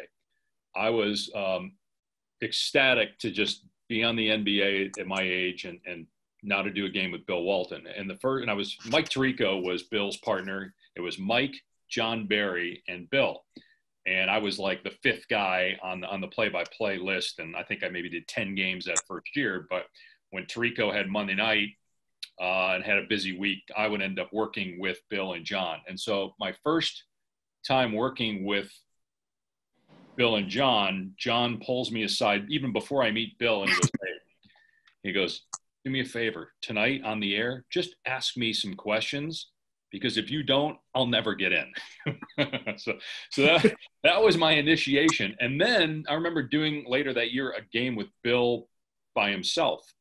And it was a game, it was LeBron. It was in between the semifinals and the national championship, and Bill was doing the game, and then he was going off to the Final Four. And I remember it was a Cleveland-Chicago game in Chicago, and LeBron takes his headband off, and he kind of throws it towards the scorer's table. And Bill starts going, that's a technical foul. There should be an ejection. And he's going on and on and on. And I'm just letting him go. I'm not stopping him because, again, it's, Bill Walton, Hall of Famer, a guy's been broadcasting for 25, 30 years, and I'm just a rookie. So I get a call from Tirico the next week. Tirico says, really simple conversation. He goes, you have to stop him. Your job to stop him. So I just kind of held on to that. And then when ESPN got the Pac-12 contract in 2012, I believe it was, it feels like 1812, but when we got paired together, I kind of kept that in the back of my mind, like, it's your job, stop him. Wow. Just kind of roll like a tape rolling in my head. It's your job, stop him. But there were 3 or 4 of us, others of us talking at the same time. He still didn't stop. I think he might need the eye contact or some type of mental telepathy. You may hit him, right? No, he hits me. He hits me. And usually if I try to hit him, he blocks me with the elbows. He's got the pointiest, boniest elbows. But he's an amazing preparation guy, right? That's what everybody told me. Like, he's fully engulfed, fully focused on the game. He sits by himself to the side, prepping for games, even though he's going to go off on these crazy tangents and do his thing. It's obvious that he researches the general area, the geography around where you're playing, or does he make that stuff up? I mean, it seems like he knows a lot about what he's talking about. But today he was going off on psychedelic tangents. But in the games, he'll talk about the swallow cactus, enjoying it, feeling it, realizing I'm not of Irish descent. Well, Frank, you saw his workspace. I mean, he's got papers everywhere, and it's all handwritten notes. I mean, yes. Think about it. We do like the same teams over and over again, yet he asks a lot of the same questions. He has notes. He goes and talks to the players during the layup line when they're stretching. He'll sit down with a coach, and we'll have, a UCLA game. We'll have UCLA 8 times, yet he'll sit with Mick Cronin for 20 minutes before every game. And he's doing prep work. It's just different prep work, asking. I mean, he asked Sean Miller, I don't know if you guys remember Caleb Tarczewski. And Arizona State had a player named Jordan Baczynski. And in Bill's conversation with Sean Miller, he said, are Tarczewski and Baczynski related? That was his question to Sean. It's those kind of questions. You know what this feels like too? This is a weird thing because this feels like after 4 psychiatrists meet with a new patient and then sit in another room and analyze what they just went through and try to diagnose what the hell just happened. Because I have no clue. I've done this for years. I have no clue that I've ever seen anybody behave that way. And I enjoyed it. It's weird. Yeah, try doing it 25 times a year, Holmberg. No. Listen, I've been told by everybody who's ever interviewed him, whether it was at ESPN or anything, they all said, and this wasn't recently, this is over the years, I go, oh yeah, it'd be great to get on and do Walton with Walton. And they're like, no. I'm like, why not? And I just found out why. Because you can't stop me, and you can't even hope to contain me. I mean, the fun thing was we got to do some Walton with him, but I don't know if he thought we were other people or just multiple voices in his head at that point. Or just more great ideas that he was thinking. more great tangents. How did I do another great idea I thought of? He probably didn't even know, that it was Zoom. I mean, he probably doesn't know what Zoom is. He doesn't know really what Twitter is, you should see, he has his mailbox is full. If you ever try to call him, he doesn't have any voicemails because it's full. He doesn't know how to delete any of them. If you look on his phone, you know how on your phone, on your text, it'll tell you how many texts you have. Well, he has 1,740. He doesn't know how to use. I mean, Lori does everything for him. She feed him? Tim Sullivan, the producer. I mean, my first game with Bill this year was in Maui at the Maui Invitational. And normally I don't do that because the Cardinals usually have a game. They had a bye week. So normally I'm just doing college football, NBA, college, or NFL in November. So I'm not used to seeing Bill until December, late December. So this is end of November. I do a game with Bill, and we were doing a green screen thing. And I look over there, and Tim Sullivan is buttoning Bill's shirt because Bill's doesn't work. And I kind of looked at it for a second and thought, what is going on here? It was almost I wasn't used to this yet. Right. Wait a second. Hold on. Before you get through the story, what is happening here in the front of my shirt? It doesn't seem to be closing. It seems to have separated itself from its own being. It won't come together. I've touched it several times. It refuses to join. Well, when you fight everybody, including your own teammates, that's what happens. Your wrists don't work when you're 65 years old. That's why he doesn't wear a tie. That's why he can't button his shirt or tie his shoes. Wait, what? Jerry never wore a tie. I don't wear a tie. I'm blown away by the whole thing. That was so interesting. I feel like when they talked about Rain Man at the end, and do you know what he's saying? No, nobody knows what he's really saying, but he's pretty cool. That's definitely Wapner. Definitely Wapner. Yeah, I've said this about Dave before. When you did the thing with Frank, when you were on with Dave and Bill, I even said it. I'm like, the man who doesn't get any credit for this because we played the clips on the air was Dave Pasch, because you not only had to pay attention to the game because you were the only one doing it, you had to know what was going on to not look foolish next to you.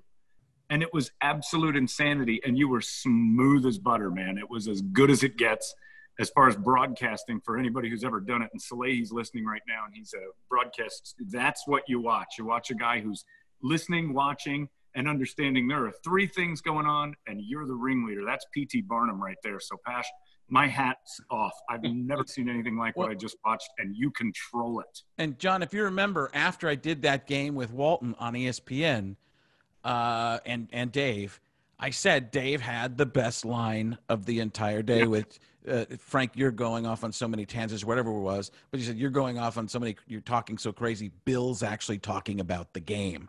And that was the greatest observation of the entire thing, that, Walton was so, it is funny when he does that thing where he doesn't, if you have to get him focused, it's almost like him focusing is the problem. Like he does that face that, you almost hear in his head going, like we're going to talk about something going on in the real world, and in his head there's gears are grinding and going back. I have no idea what that even is. I feel like a lot of times I don't know what's happening in the world. other than washing his hands, I don't know if he knows anything about COVID-19 either, other than he's like, I love to I washed my hands triple time today. This is the greatest hand washing in the history of Western civilization. Dave, how much of it is real? How much of what is real? Him. I mean, what we just watched. That's him. No, that's him. There's no him. show. There's no light switch, no exaggeration. That's well, what you get. I mean, I think he realizes that it's entertainment. I mean, he'll ask me to take my headset off sometimes during a commercial. He'll be like, "Don't be offended, no matter what our doers say. Come at me, keep coming. It's a television show." That's kind of what he'll do. So he knows that it's entertainment, but I mean, that's what you see is what you get. What's the most direct conversation you've actually ever had with him? Has there ever been where you asked him a question and he just went, "That sounds like a great idea. Do it this way," and it was over within 30 seconds? He's thinking. No, I don't think that's happened. No. Because usually, he'll fold his arms and sit back and he'll kind of think. He kind of does this whole. He does a ponder. He does a genie ponder. Yeah. He kind of like a bobblehead. And he has 100,000 bobbleheads in his house, by the way. If you go to really, his house, he's got bobbleheads. Of himself? No, not of himself. Of everybody else. He's got pictures all over, like the walls. There's not one dead space in his house. It's all like pictures of him with other people and bobbleheads. He would argue that there's a lot of dead spaces in there. Grateful Dead probably has prominent placement in every wall. But he will ponder the question, and then there's an answer, and it's usually not a direct answer. How much? I always watch Bill. Go ahead. I'm sorry. Who's that? This person hasn't talked the entire time. I'm sorry. Go ahead, Scott. Go ahead. I just feel like I wanted to know what. I also want Scott to talk, but not right now. Maybe on his own time, another day. Go ahead. I'll just go back to muting my Zoom. I muted my Zoom almost the whole show. Top 5 answers are on the board. Survey says, so I was on the pterodactyl.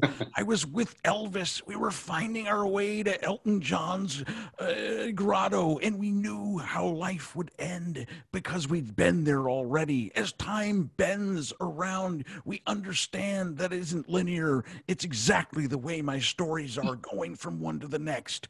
Take it over, Scott Long. Go. It all rolls into one. That's what he always says.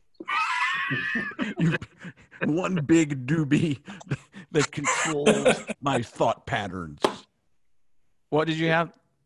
No, it's some kind of cultural magic that could only happen in the Pac-10, correct? You could not have Bill Walton do what he does in the Southeastern Conference or the Big Ten, because their fans would they'd be like, what is this weird hippie doing to our basketball? Where I feel like you can do that more in the Pac-10. Am I wrong, or Pac-12? Well, it is the Pac-12, yes. Sorry, I don't work for Well, I mean, no, we've done NBA games recently. We did a game at Kansas, game at Texas. Okay. What was the NBA crossover game you guys did? So we did 2 of them. We did 2 years ago. Doris, Bill, and I did a Warriors Blazer game, and then 3 years ago, Bill, Dick Vitale, and I did a Cleveland Cavalier game when LeBron was still there. So, but I mean, it is amazing. Like Bill, usually when we do a game outside the conference, like when we do a Kansas game, Bill Self will ask Bill to talk to the team, because these coaches they remember how good Bill was. I mean, that's. Do the players know Bill Walton still? It's interesting because when we were growing up, we knew all the history of all the players. I believe. I don't know if that's the same in these following generations. I've heard that it goes away a little bit, but I believe he's top 100 of all time. So, or what's he's made the top NBA list, right? Top 50 for NBA, and then obviously for college, he's considered maybe him or Jabbar as the greatest of all time. But yeah, I mean, he does, and he signs every autograph after the game that people ask him. And I see, young kids to people that are older than Bill that ask him. So I think most people, first of all, they know he's interesting and eclectic and unique. But I think most people know that he was a really good player. They may not remember him, but the coaches certainly do. They certainly remember how good of a player he was. It's amazing. Well, And I'm my tired. last question for you is this: is how different is it to prepare for a Bill Walton game than it is opposed to a game with a different partner? Like yeah. Ron. Well, I mean, the Cardinal stuff, I mean, it's the same team. It's radio. It's a little different. But, like, doing a college football game or an NBA game with somebody other than Bill, it's much different because I just know when I'm doing a game with Bill, I'm not going to get most of it in. So why write it down? Is it easier or harder? What's the easier one to do? Well, for me to ever say that it's easier to do a game with Bill is probably untrue. Right. It's more challenging just because, again, there's no discussion like before, like, hey, this is what we're doing. It's all spontaneous. Roadmap. He won't talk to me. No, he won't. I mean, Frank, I don't know if Frank saw it because I'm not sure, Frank, how much you were around us before the game, but he won't talk to me before the game. I saw him. I thought he just didn't like you. So. Well, that could be it too. That could be it too. But he said, Ralph Lawler and I did Clipper games for 13 years and never said one thing to each other before the game. He wants it to be completely spontaneous so that I have no idea what's coming, and that's what you end up saying. What would you do if you were right up to game time and right before he turns to you and goes, you know what? You handle it this time. What do you do at that point? He wouldn't do that, but he never says, what are you going to ask me here? Or, I mean, we don't even really. Because he has stock answers. Like he has a way. What's your name again? If you ask him something he doesn't want to deal with, what's your name again? Throw it down, big man. He goes to something else. He doesn't. Right. You can't rattle him because he doesn't care. That's a good point. Like, just my first question when you had me come on the Zoom call here was, well, how do you feel you were portrayed in The Last Dance when you were complaining and whining about getting switched on Jordan and fouling out? He didn't answer it until eventually he did, and he gave a 5-word answer. Right. I fouled out. That's big deal. Still great. Wow. All right, Dave, this is the Dave Pasch episode with a little bit of Bill Walton. Yeah. A newfound respect for you, Dave, and I've always thought you were great, but damn it, man, the things you put up with. Not only that, we got more info about Bill Walton from you than from him. Oh yeah, I probably could write a pretty significant novel on. Speaking of that, could I. There actually is two deadheads have written now 2 books called the Bill Walton Mysteries, and it was not, we didn't approve it or anything. They didn't ask our approval. They just wrote these books and portrayed us. That Bill and I, after calling games, are out solving murders. Oh, perfect. Hey, Dave, would you do it for 1 Scooby snack? Would you do it for 2 Scooby snacks? Would you do it for 3 Scooby snacks and a triple-decker salami ham sandwich? Yeah. Look at it. Wait, what just happened? That's not a bad guy. It's Old Man Carruthers. Those meddling kids. That's not a ghost. The wiggle is so great. Yeah, you did. Before we go here, the one thing that you nailed better than John and I, who both do impressions of him from this country and Ireland as well. Yeah, but I do the Irish version. No one but Dave here. Yeah, did you answer that? Why do you think his is Irish? Because I don't hear Irish at all when John does it either. It just sounds Irish to you? Maybe it's the audio on this call. I don't know. It just came out that there was like an Irish accent. Yeah, you're good at those. You're really maybe I was going a little Irish and didn't even know it. You fixed it, Dave. You fixed it. I appreciate that. Yeah. The thing that I do that I was getting to before I got caught up in my own story, I'm Waltoning. That you did catch on to that, him leaning back and thinking. Oh, it's great. That is a great, yeah, he'll just, yeah. It's almost like it's almost like he's back, but you know how I know he's not? Because you weren't talking. Yeah. I'm sorry to do this to you, Dave, because I know it's just question after question we say is the last one, but has he ever gone, oh, who gives a shit? Or does he have an opinion about every single topic? Good question. No, I mean, there's times where but he never says it like that. I mean, he'll have he'll pause and ponder and wiggle, shake, and then open his mouth, and then something eventually comes out. But yeah, it's It's never like that. It's just he'll change the subject. He doesn't dismiss it. He just talks about something else. Yes, he'll segue it because, again, to him, it all rolls into one. Unbelievable.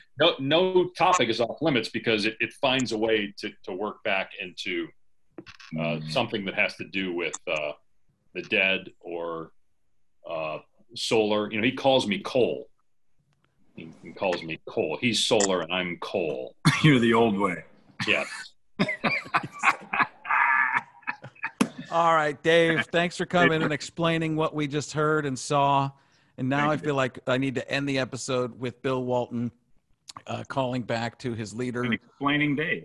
Bill calling Orson, come in, Orson. Bill calling Orson, come in, Orson. Orson, today I learned a wonderful lesson. I learned that human beings believe they have a chance to talk when I'm around. Goodbye, Orson. Which reminds me of a funny story about Bakersfield.